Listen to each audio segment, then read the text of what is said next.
A long time ago in a galaxy far, far away.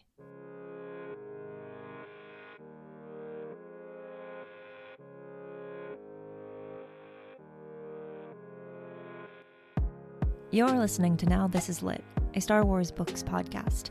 I'm your host, Meg Dowell. I use she, her pronouns. And if there's one thing we haven't gotten nearly enough of in Star Wars storytelling, it's stories about married couples going about their lives just trying to figure it out. Beth Revis has temporarily rectified this with her new book, The Princess and the Scoundrel, which, as of this episode releasing, is now available for purchase, and I suppose borrowing, in your favorite formats. I have a brief spoiler-free review of the book for you today, in hopes you'll pick it up if you haven't already, and give it the love and recognition it deserves. The Princess and the Scoundrel picks up right where Return of the Jedi leaves off. Early on in the book, the lingering smell of smoke on Luke's clothes from Vader's funeral is mentioned. The Emperor is dead, but the Empire is going to hold on to any power it can maintain over the galaxy for as long as it can. The leaders of the rebellion are already formulating plans to rally systems onto their side and put the galaxy's faith in the new government. There's a lot to do. There's still a whole galaxy to take care of. But first, a wedding. Han and Leia have been through it all together in the past few years, and the two have decided that a spontaneous Endor wedding is the perfect way to celebrate the end of the war, even if the fighting isn't yet over.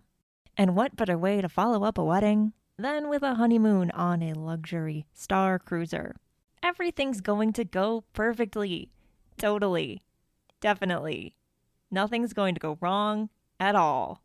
What I personally love most about this book is the time period in which it takes place. Specifically knowing that even 5 years later during The Mandalorian, Imperial forces are still hanging around long after the New Republic is well established. This is a rough time in galactic history. The Emperor is dead, but not many people believe it to be true. Yet. With a rapid change in power comes the danger that pockets of the galaxy will descend into complete chaos. Leia and her fellow leaders have a huge role to play in keeping everything as orderly and safe as possible. But she and Han also have another new set of rules to live by, the ones that come along with marrying the person you want to spend the rest of your life with. This book once again shows us that love is stronger than hate, than danger, than conflict. It's a message we all really need right now. Plus, who doesn't love reading about Han wandering around on a star cruiser accidentally causing trouble, as he tends to do? A few people have asked me leading up to this book, is The Princess and the Scoundrel a romance novel?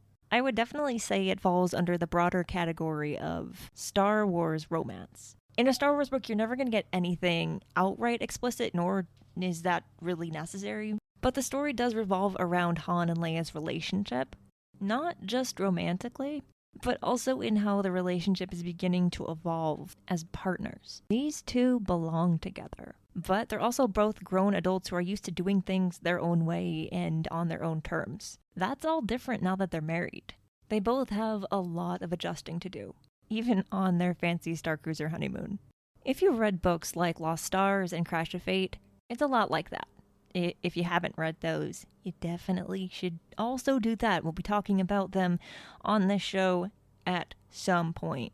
In Star Wars especially, romance is a lot about the people that are falling in love and the challenges that come along with that. Not so much about the more physical aspects of romance that you might expect from a stereotypical romance novel. But to be fair, a lot of quality romance writing is character-driven and well-written. Don't judge it too hard before you read it yourself, is what I kind of always say. It's not always what you're thinking it's going to be, but also it's Star Wars, so you should give it a chance. This book is set in a largely unexplored period of time in the galaxy, at least in canon, featuring characters you love and some new ones, and conflicts you're familiar with, but all seen through the eyes of two rebel heroes who fell in love in the middle of a galactic civil war. Beth Revis does a great job of tying all these elements and more together to create a story you really don't want to pass up.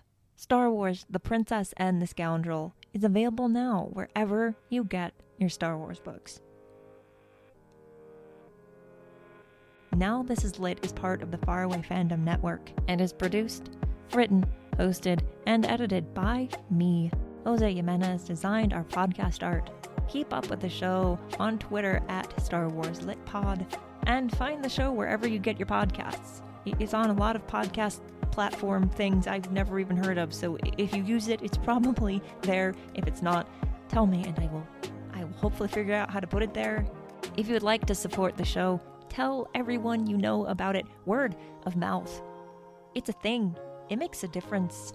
For more book reviews and Star Wars book celebration, follow Star Wars Book Reviews on Instagram.